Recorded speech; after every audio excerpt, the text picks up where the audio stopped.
Okay, hi guys, it's Sherill here for another edition of Sherill Talks Africa. I am here with the lovely Amie, founder, of an amazing school here in Ghana called Grace Child Preparatory. Now, I have to tell you this, I have to admit, I actually ended up in another location in, the city, Miss Phyllis thinking she knows about Ghana, but it's a large place, and don't know how I managed to kind of have a hiccup because you actually sent me the actual full name. Yeah, full name, but then I missed out the special word, what the business is about. Yeah. The child. But anyway, whatever, I'm here now, we're doing the video, and I'm really blessed. So, I want you to tell us a little bit about yourself and your journey, because I'm really, really inspired. I actually connected with yourself through a group on Facebook and so forth, and you were doing, I was learning about some amazing things you're doing here in Ghana. So please tell the viewers, the listeners, about what you do here at your prep school. Well, I started homeschooling my children in Ghana because, when you first move, you're not sure about paying school fees because you come from England where you have the option of free education that's of a good standard. Yes. But moving to Ghana, the standards vary. The free education is not on the standard that you're used to.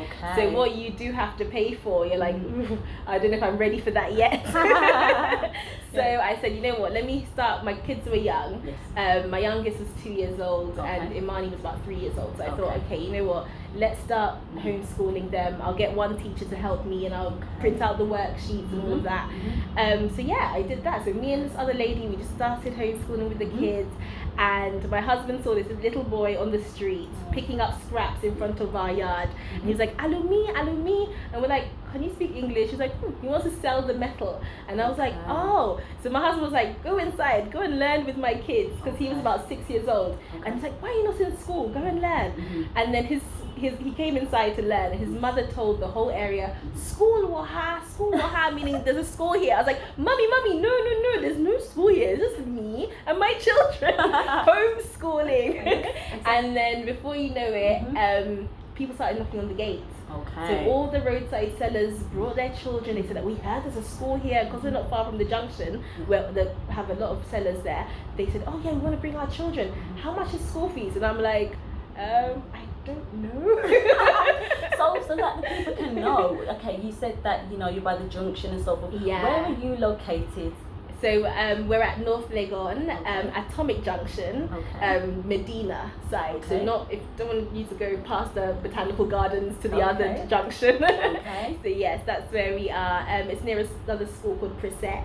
So yeah, when in Accra, not far from the mall. Okay, brilliant. So then I will post information, but so that people can know and so forth. So that's fabulous.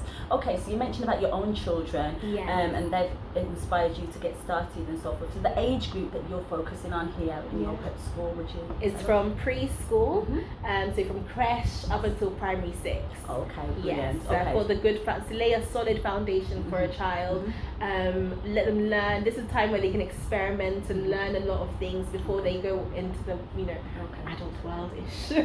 But you are a lady of many talents, because in this COVID you've been very resourceful. We were speaking. Can you share with people like what you've been doing to keep your business afloat in COVID? Because and being from the diaspora myself, and you have returned yourself back to the motherland, Ghana. Could you share some of the things you've done to keep your business afloat? Yeah, definitely. So about 2 years ago, I was introduced to an online school. So I teach Chinese children English online. But that was my part-time. That was to help support my income while I was living in Ghana. So they pay in dollars or pounds depending on your location. So I was using that. So while I run the school, I can pop home for lunch break and do a couple of hours online and come back. So during COVID, it became my full-time job. And then we were told that we can't open schools, primary schools and preschools, till January next year, 2021. So so I thought, how about we start it as an IT center, because every business in Ghana is open. Okay. So I bought a few tablets and told the parents we have limited space. I want 5 children to 1 teacher, and they can use these tablets that we've brought in, that they can do online learning with a teacher assisting them, and for a couple of hours a day, and you can pay monthly. Oh, so yeah, we just started that in September, and it's been doing well so far. So at least the teachers have a job till January, and the children are not totally brain dead till January as well. That's good. But what I really loved as well here, when I walked into the centre, it's got a nice family feel to it. I'm not just saying that because I'm sitting here with you, it really does. But some of this stuff, like you said, that you've decided to utilise your skills to tutor other kids from around the world and so forth. Share a little bit more about some of the things that you're doing here, because I was like, yeah, it's good. Yeah, so basically in Ghana, I recognise that English is our second language.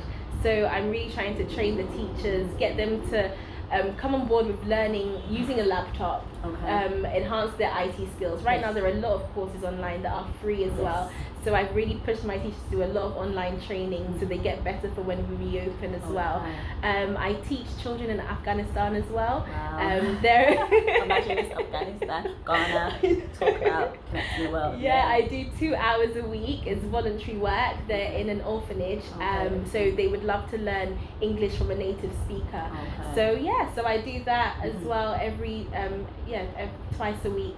To help out, so teach a lot. But there's something that's really important in Ghana that you missed out as well, and it's about, come on, you remember, because of me, everybody's trying to do to me, you know, people are trying to do it as soon as they see me. What is it? It's food.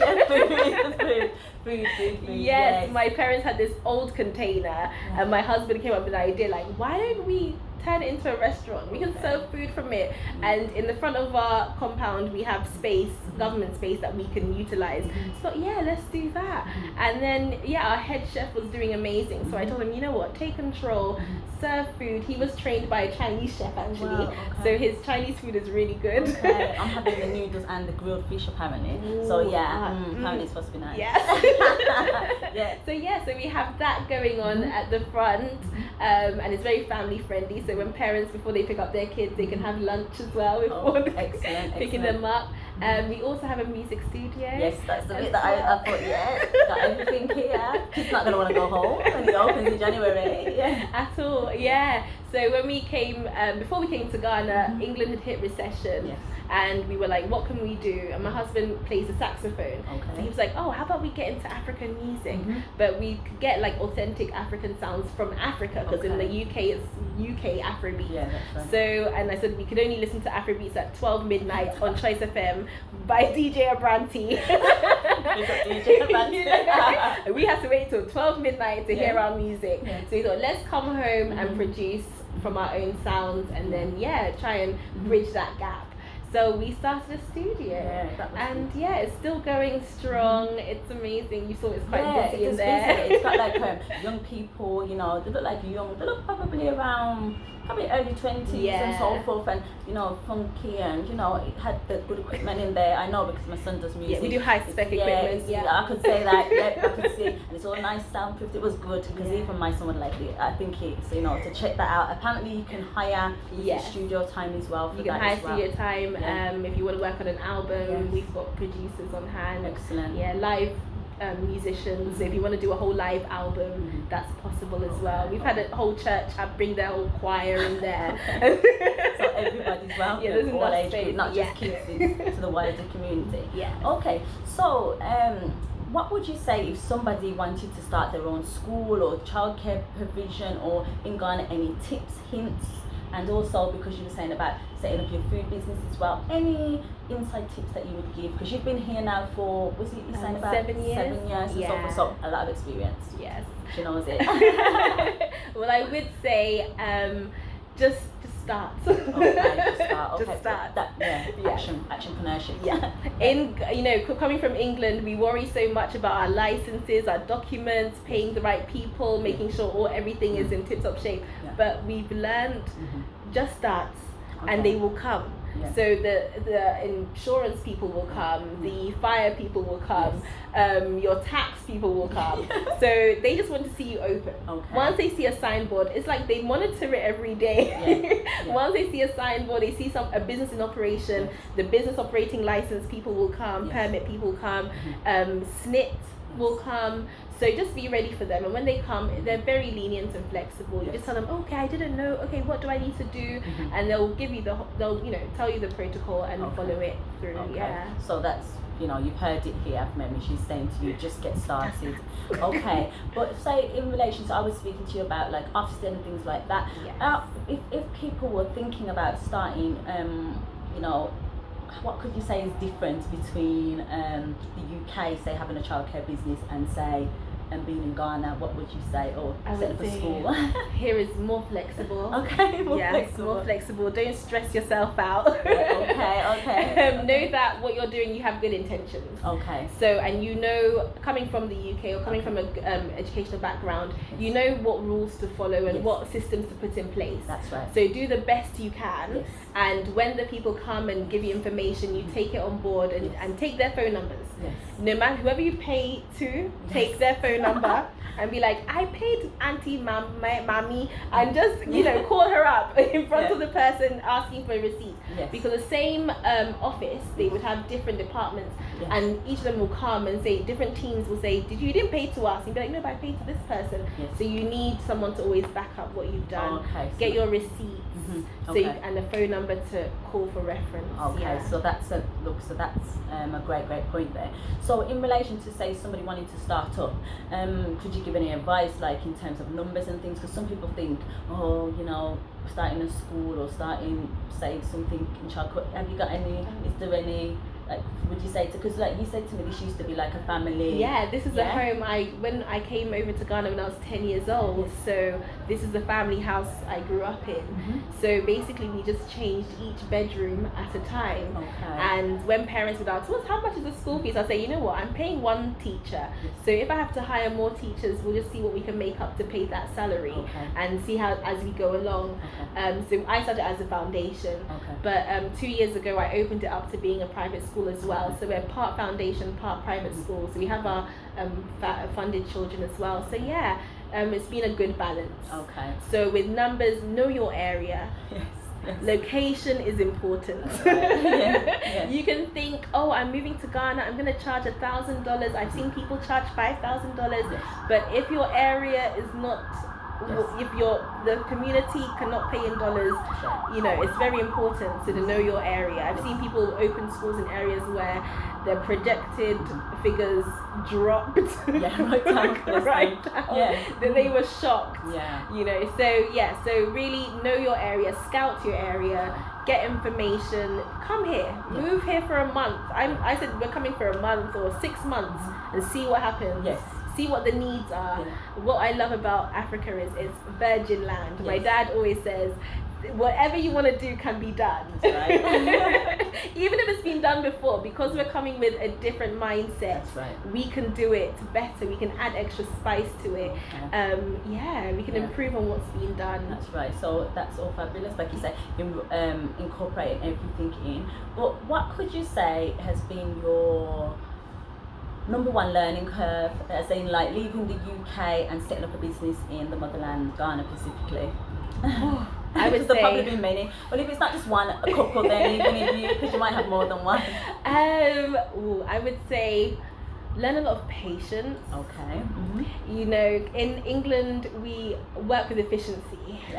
We're very proactive. We're like, I'm meeting you at 2:00. I'm there at 1:45. But in Ghana, you leave your house at 2:00. Don't spend your day waiting for a worker. Carry on with your day. When the person arrives, just be in the area. Carry it on.